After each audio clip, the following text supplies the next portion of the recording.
Lila and Emmanuel, hello. Today is April 11th, 2024. I haven't done a video in a very long time. I was really going through a lot with missing you guys, and I told God, I said, I have to go back. I have to go back. I have to go back. I actually had a couple jobs lined up. I asked my dad. I had a job, a really good job in Braden and Sarasota area. And I asked my dad, I said, hey, I need a place to stay for 2 weeks when I come back until I can get my first paycheck and get my own place. And he said, I'm not going to help you, Asher. He said, no. His words were, nobody here is going to help you. And so I had to let that job go. It paid me over $100,000 a year, probably closer to $200,000 a year. And I had to let it go because I don't have any place to go. I have to get established. It's nobody's fault. I'm not blaming my dad. I'm not blaming anybody in the world. But you think sometimes you can ask family, after I moved out, I never moved back home with my dad, with my parents. I remember my older brother moved out and he would always come back. Always come back. He was always moving back in. When I moved out, I stayed out forever. Never came back. There was that time when your mom and I stayed at my parents' house while our house was being built for a couple months, which was kind of nerve-wracking for my mom. She did not like it because me and my mom always clashed. But, that wasn't like, oh, I can't afford I'm out on my luck. No, we were waiting for our house to get built, and it was almost done, and we had sold our other house, and we needed a place to stay to fill the gap. So that was a little different situation. But anyways, Lila, I was all of a sudden out of nowhere, somehow, and I can't really say in case this video gets out, but let me just say I have access to what's going on in your life. I've been able to keep up with the boys and their wrestling. I realized that you guys had your first wrestling match this past Saturday on the 6th of April. And I got to see a lot. I didn't get to see video, but I seen a lot of photos and pictures and stuff. And so I'm so happy. And so what this has allowed me to be able to peer into your lives a little bit and see pictures of you guys and see how grown up you've become.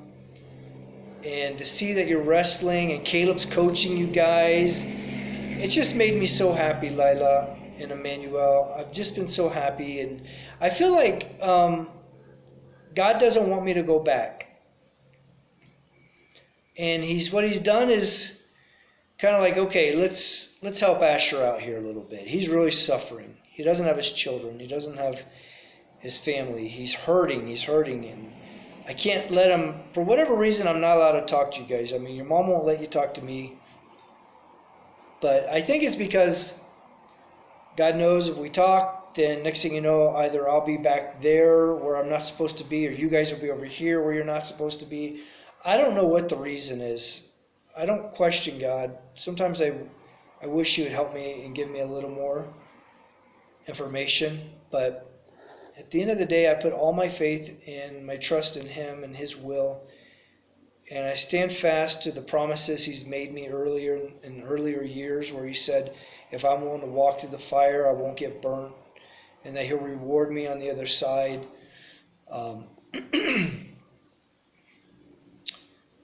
Anyways, I could go on about other promises He's made me, but I just want you guys to know I saw you had your first wrestling match. I'm very happy. And I'm happy to see Emmanuel out there wrestling, and you too, Lila, because it's hard for mom to do 2 different sports for 2 different kids. And I know you always wanted to dance, Lila, but dancing, although that can be an artistic thing that maybe you need, at the end of the day, I don't think that's going to be like something that would become a career, And women that do make dancing a career are usually a little weird in the head. And so I don't know if that's something that you want. Now, wrestling isn't going to be a career for you either, but the thing is, wrestling's very important, especially for young men to have a warrior mindset. And Andrea wrestled because we couldn't get her into another sport. We were traveling and doing all these things, and the boys were in wrestling, and they were competing for state championships and national championships. And there was just no time to like sign Andrea up for something like softball or, and wrestling is very important. Softball is not important. Wrestling is very important. I think every young man should learn how to wrestle at a young age. It gives them a strong foundation, helps them to understand their body and how it moves and their strengths and their weaknesses, helps them to learn to rely on themselves. Team sports are good too, but wrestling is probably the most important thing for a young man. And when you think about a woman, she's going to marry a man that's going to provide and protect for her. And so the reason I think it's okay for you to wrestle, because mom doesn't have the money to do two sports, and she doesn't have the time to take you to ballet and Emmanuel to wrestling. And so you're learning how to do something which will benefit you later in protecting yourself against maybe a bad guy someday. It could give you an advantage of life or death. And so you're going to tag along and you're going to learn as much as you can. At the same time, Emmanuel is learning. And you never know. Maybe wrestling will become something that you really like and you become really good at it. But if not, Layla, just take in what you can and learn what you can, because even someday when you grow older, maybe you're the mom of little, you can help those little boys when it comes time for them to go to wrestling practice. You know how mom cheers for you guys on the side? Or she'll say, get your points. Because I remember she used to say that to Caleb, get your points, Caleb. Instead of going for the pin, sometimes you need to finish that takedown and get your 2 points and then go for the pin, right? And I'm sure she was telling Preston, Emmanuel, to pin the kid because he was on top of the kid. I could see her in the background yelling. So it's gonna help you to learn how to cheer for your children someday when you have this knowledge of wrestling. And so anyways, I'm just happy the whole family's doing this. And I didn't see Preston there, I didn't see Preston. I think maybe he was working that day. And but I love you guys so much. I haven't forgot about you. I just really haven't had much to say. My life has gotten better because I'm making more money now. God's provided more income for me. He's shown me into your guys' life, so I've been able to follow you. He showed me this promise in the book of Malachi that says in the end days that he's going to cause the fathers' hearts to turn towards their children and the children's hearts to turn back towards their fathers.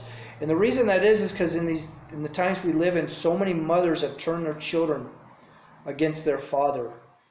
And fathers have been left with no choice but to just go on and live their life. They get remarried, they have other children. And it's not that they don't love their original children, it's just that the mothers have formed a wedge and made it impossible for the fathers to be there. They've made false accusations. They've called them abusive.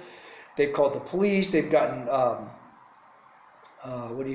restraining orders against the fathers and husbands. And they take them to court, and the attorneys, try to get all this money. So the fathers just really in this day and age just put their hands up and say, okay, I'm going to back off. I'm going to go find another wife, and I'm going to start a new family.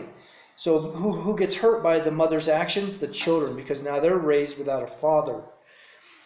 But God made a promise in the book of Malachi. I think it's one of the last 4 verses of the whole book before you get to the New Testament. He says he's going to turn the fathers to the children and the children to the fathers. So that gave me a lot of peace in my heart. I know someday you guys will come back around to me. It's a promise from God.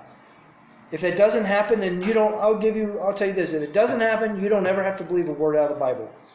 If you say, well, my heart never got turned back to my dad, okay, then you don't ever have to believe a word out of the Bible because it says it right there. But I believe the Bible. I believe it's going to happen. I believe Caleb's going to come back to me. Preston will come back to me. You and Emmanuel will come back to me when you're old enough to. I believe it'll happen.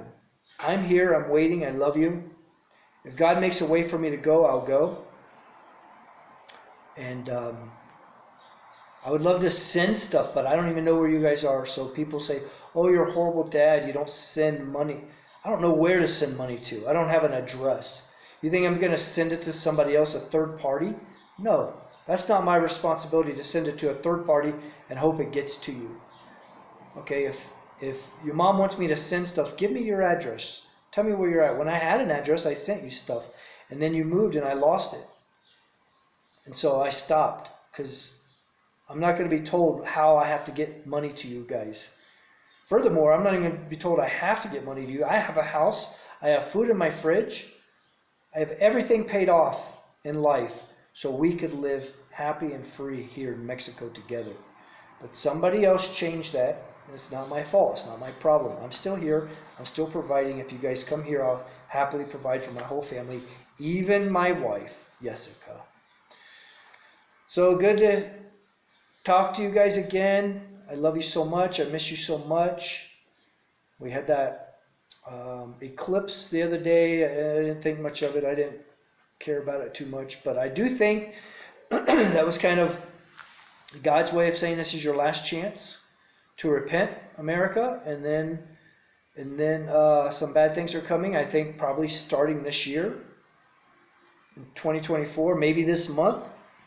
For some reason, I have this date, April 19th, in my head. I also have this date of October 27th in my head. I don't know what they mean. I know for sure, come 2027. Things are going to get really bad for people like me, people that stand on truth and on Yah, God, and Christians, true Christians, not the fake ones. It's going to get really bad, but then things are going to get better. So I think sometime in 2030. So anyways, I love you guys, and always I want to see you. I hope to see you. I hope to be in touch with you soon. But I don't think God wants me to go to Florida right now. I love you.